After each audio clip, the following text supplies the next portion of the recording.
কমলা বাগানে থোকায় থোকায় ঝুলছে দার্জিলিং জাতের কমলা। চাইলে বাগানে থেকেও কেনা যাবে কমলা। এই দৃশ্য দেখতে প্রতিদিন ভিড় করছে হাজারো দর্শনার্থী। মাঠের অলরাউন্ডার আমি, আর ঘরের allrounder Tylox. Tylox toilet cleaner, clean মানেই টাইলক্স। 4 বছর আগে চাকুরি থেকে অবসরের পর ঠাকুরগাঁওয়ের কৃষি উদ্যোক্তা জয়নাল আবেদিন 6 বিঘা মাটিতে সবুজ মাল্টা, চায়না ও দার্জিলিং জাতের কমলার বাগান করেছেন। বাগানের প্রতিটি গাছে ঝুলছে থোকায় থোকায় কমলা। মিষ্টি আর সুস্বাদু হওয়ায় বাজারেও রয়েছে ব্যাপক চাহিদা। প্রথম বছর প্রায় 1,40,000 টাকার কমলা বিক্রি করেছেন বলে জানান জয়নাল আবেদিন। দ্বিতীয় বছরে তার বিক্রি বেড়েছে প্রায় 5 গুণ। চুয়াডাঙ্গায় জীবননগর এলাকায় একটা কমলা বাগান দেখে আমি উদ্বুদ্ধ হই। ওখান থেকে চারা নিয়ে আসি। 550 চারা এখানে আমি লাগাই। 300 কমলা চারা আছে, আর 150 আছে মালটা চারা। তো এখানে আমি ভাবছিলাম যে হয়তো বা হবে না, তো পরবর্তীতে যখন দেখলাম যে হচ্ছে, তখন আমি আশেপাশে জমি লিজ নিয়ে আমি আরও একটা বৃদ্ধি করার চেষ্টা করছি। এতে আমি কিছু লাভবান হয়েছি। আর্থিক যেমন লাভবান হয়েছে, আমার এখানে 10-12 জন লোক, স্থানীয় লোক কাজকর্ম করে তাদের সংসার চালায়। আমি একজন উদ্যোক্তা এবং আমি একজন গর্বিত যে আমি বাগানের মালিক। একটা বাগানের মালিক, আমার আন্ডারে কয়েকজন লোক কাজ করে, আমি তাদের কর্মসংস্থান করতে পেরেছি। আমি এতে খুবই হ্যাপি। আমি একটা বাগান উপহার দিতে পেরেছি। মানুষজন এসে খুব খুশি হয়, এখানে খেয়ে তৃপ্তি পায়।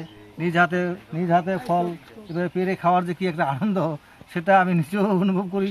এলাকা যারা আসে বাগান থেকে, তারাও অনুভব করে খুব খুশি হয়। উৎপাদিত বাগানের এসব ফল স্থানীয় বাজারের চাহিদা পূরণ করে পাঠানো হচ্ছে রাজধানী সহ দেশের বিভিন্ন জেলায়। প্রতি বছর বাগানের পরিধি বাড়ায় কর্মসংস্থানের সৃষ্টি হয়েছে অনেকের। এই টাঙ্গাইল ব্রিজ মালটা কমলা বাগানে এখানে আমরা প্রতিদিন কাজ করি। মনে করেন যে প্রতিদিন 2 থেকে 3 জন থাকে, অনেক সময় প্রতিদিন 4-5 জনও লাগে, আবার মাঝে মধ্যে কাজ গ্যাপ থাকে। তো এখানে আমরা কাজ করি। গতবারের চাইতে এবার অনেক ফল বেশি হয়েছে এবং অনেক সৌন্দর্যও বেড়েছে। আর এখানে আমরা যারা কাজ করি মূলত সবাই আমাদের এলাকার লোকজন। আমাদের কাজ করে এখানে অনেক উন্নতি হচ্ছে। পারিবারিকভাবে আমরা অনেকটা ডেভেলপ করতেছি। দর্শনার্থীদের জন্য সুব্যবস্থা করে রেখেছেন বাগানের মালিক মোহাম্মদ জয়নাল আবেদিন। উৎপাদিত কমলা বাগানেই ক্রয় করছেন দর্শনার্থীরা। এবং দেশে আমি খুবই মুগ্ধ। দার্জিলিংয়ের কমলা যেই রস মজা, ঠিক আছে, সেম জিনিসটা উনি এখানে করতে পেরেছেন। উনি গত 19 সালে শুরু করেছেন, তা আমি এই প্রথম আসলাম। তো কমলাটা খুবই সুস্বাদু। এটা যদি আমাদের দেশে উনি যদি করতে পেরেছে, আর যদি উদ্যোক্তারা যদি ওনার হেল্প নিয়ে করতে পারে, তাহলে বাংলাদেশে আমার মনে হয় না দার্জিলিং থেকে কমলা কিনে আনতে হবে। এবার সিজনের প্রথমেই চলে আসছি এবং এসে যা দেখলাম, আসলে যা ভাষায় প্রকাশ হয়, আমাদের বাংলাদেশে এত সুন্দর, বিশেষ করে ঠাকুরগাঁতে এত সুন্দর মালটা কমলা হয়, এটা কখনো চিন্তাও করতে পারি না।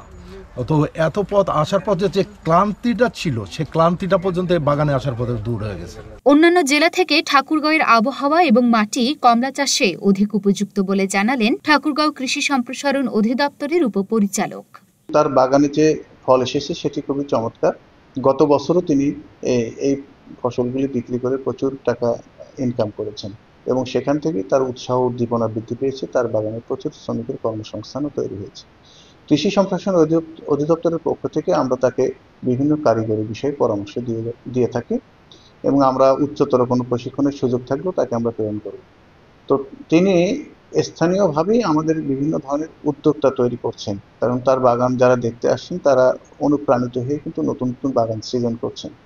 তো আমাদের যে এখানে আমাদের কৃষি অর্থনীতিতে আসলে এটি খুবই, আমি বলবো যে পজিটিভ একটি ইম্প্যাক্ট তৈরি করবে। ঠাকুরগাঁও কৃষি সম্প্রসারণ অধিদপ্তরের তথ্য মতে ঠাকুরগাঁও জেলায় 860 জন কৃষক কমলা ও মাল্টা চাষে জড়িত রয়েছে। লুনা আফরোজ নিপা, ঢাকা পোস্ট।